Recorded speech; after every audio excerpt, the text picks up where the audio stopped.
కాబట్టి మనం గుడికి వస్తున్నాం, పూజ చేస్తున్నాం, వెళ్ళిపోతున్నాం, మన దేవుడు ఆశీర్వదిస్తున్నాం.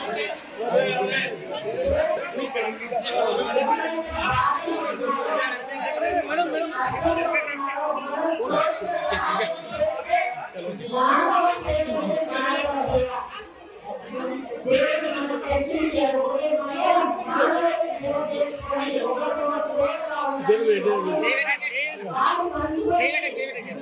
అదే నాకు సేవ, అదే నాకు చేసినంత గొప్ప సేవ.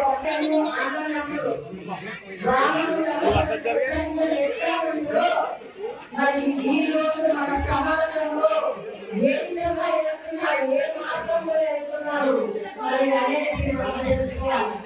మనం తెలుసుకొని వచ్చే తరానికి కూడా మనం సందేశం ఇవ్వాలి. ఇప్పుడు మన ఇంట్లో అమ్మ నాన్న ఎలా చూస్తున్నాము, ఆ పిల్లలు కూడా గ్రహించి వాళ్ళ పెద్దలు కూడా అర్థం తయారయ్యారు. మనం మన అమ్మ నాన్న తింటే వాళ్ళ పెద్దలు మనం తింటారు.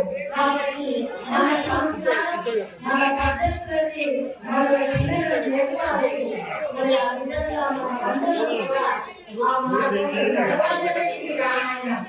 రామాయణం దేవుడికి అవసరం లేదు, మానవుల కోసమే దేవుడు రూపంగా వచ్చి మనకు అన్ని కూడా నేర్పించడం జరిగింది. మన కళ్ళ ముందే చూసి మరి జరిగిన సందర్భంలో మనం ఇప్పుడు బుక్కులు చదువుతున్నాం, సినిమాలు చూస్తున్నాం, రామాయణ మహాభారతం ఎట్లా ఉందో ఇంకా ఇప్పుడు మన సమాజం కూడా ఆ మార్గంలో ఆ పూర్తిగా వెళ్ళాలనే మరి ఈ రామాయణ కళ్యాణంలో రామాయణ పురాణంలో ఉన్న ఉద్దేశం.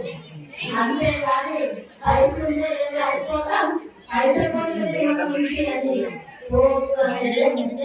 సందేశం.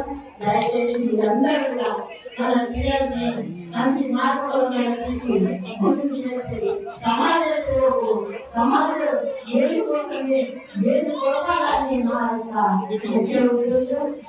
తప్పునే ఇద్దరు మన్నిస్తారని కోరుకుంటూ సెలవు తీసుకుంటున్నాను.